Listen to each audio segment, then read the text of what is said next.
Samantala, isang tribute, ganyan inilarawan ni Perena Glyza de Castro ang collaboration niya kasama si katutubong diva Bayang Barrios na OG na kumanta ng Encantadia theme song.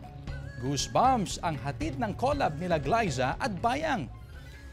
Binigyan na ni Glyza ng lyrics ang theme song na Enka o ng Enka na tadhana ang title.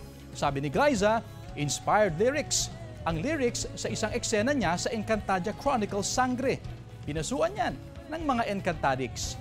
Una ring napakinggan ng lyrics sa kanyang Sangre Perena Transformation. Masaya si Glyza na natupad ang collab nila ni Bayang. Ikinagulat niya ang setup na may kulintang at chimes. Ibinahagi rin ni Glyza ang kwento ng tadhana song at kung bakit chant lang ang tila naririnig. Subaybayan ang Encantadia Chronicles Sangre tuwing 8 p.m. Lunes hanggang Biyernes pagkatapos ng 24 oras.